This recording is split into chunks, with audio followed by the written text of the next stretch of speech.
What is your name? My name is Tori. Where are you from and where do you live now?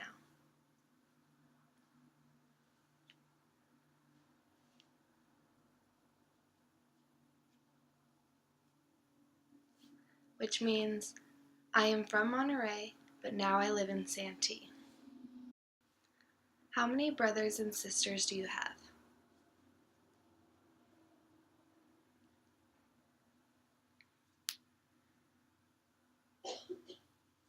Which means I have no brothers and 2 sisters. What is your major and what do you hope to become after you graduate?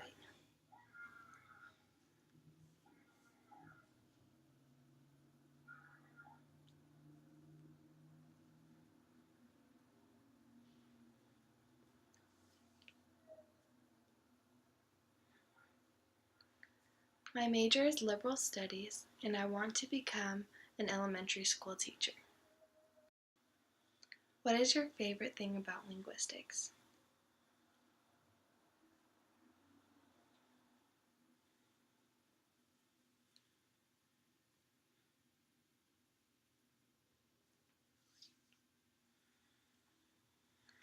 My favorite thing about linguistics is gaining knowledge about becoming a teacher.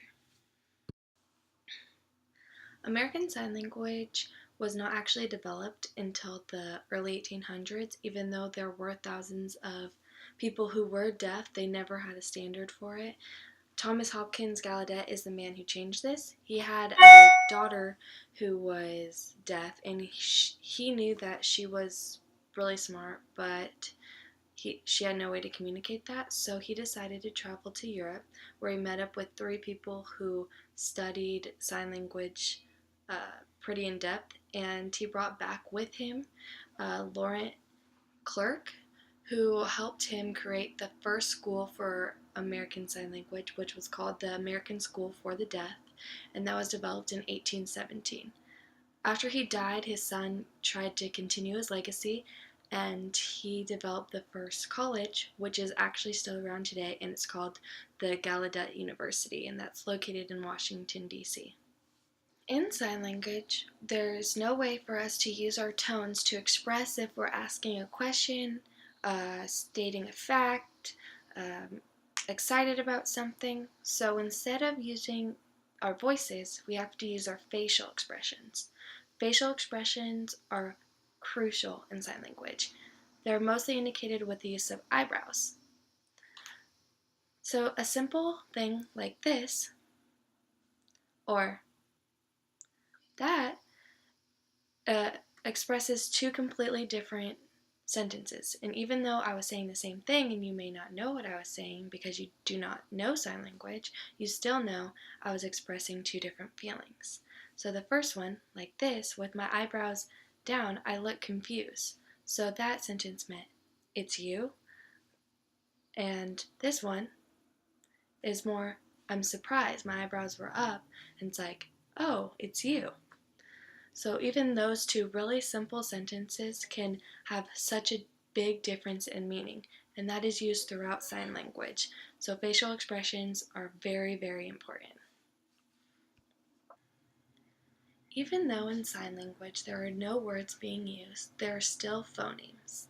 The phonemes in sign language are represented through hand shape, location, movement, and palm orientation.